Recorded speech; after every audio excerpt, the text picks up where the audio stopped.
கடவுள் சில நேரங்களில் நாம் கூப்பிட கூப்பிட மௌனமாக இருக்கிறது ஏன் தெரியுமா? வாங்க இந்த கதை மூலம் தெரிஞ்சுக்குவோம். ஒரு தந்தையிடம் மகன் வந்து சொல்கிறான், எனக்கு எப்போ பார்த்தாலும் பயம் அதிகமாக இருக்குப்பா, இது எப்படிப்பா போகும் அப்படின்னு கேட்குறான். அப்போ அவர் என்ன பண்ணுறாரு, ஒரு நாள் அவனை காட்டுக்கு கூட்டிகிட்டு போகிறாரு.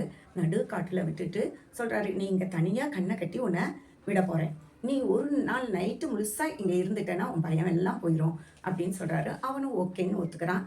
அவர் என்ன பண்ணுறாரு, அவனுடைய கண்ணை நல்லா இருக்க கட்டிட்டு அவர் நடந்து போயிடுறாரு.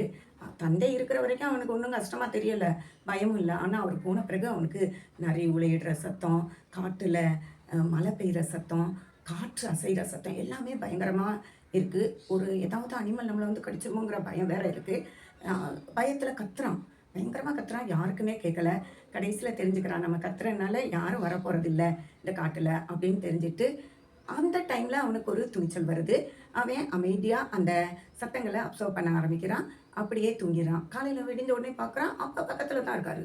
கண்ணை முழிச்சு பார்க்கும்போது, என்னப்பா நீங்கள் பக்கத்துலேயே இருந்தீங்க, நான் நைட்டெல்லாம் சுற்றினேனே, உங்களுக்கு கேட்கலையா அப்படின்னு கேட்குறான். அப்போ தான் அப்பா சொல்கிறாரு, நீ வந்து பயம் போகணும் அப்படிங்கிறனால தான் நான் வந்து என்ன பண்ணலை, உன் சத்தத்துக்கு பதில் சொல்லலை அப்படின்னு சொல்கிறாரு. நான் உன் பக்கத்துலேயே தான் இருந்தேன் அப்படின்னு. ஆமாம், இப்படி தான் கடவுள் சில நேரங்களில் நம்மிடம் மௌனம் காக்கிறார். நமக்கு கஷ்டங்களும் துன்பங்களும் வரும்போது அதை எப்படி நம்ம ஓவர் கம் பண்ணி வர்றோம் அப்படிங்கிறத கடவுள் நம்மக்கிட்ட இருந்து கவனிச்சுக்கிட்டே தான் இருக்காரு. நாம் துணிந்து செயல்படுவோம், வாழ்க்கையை நிற்கட்டும்.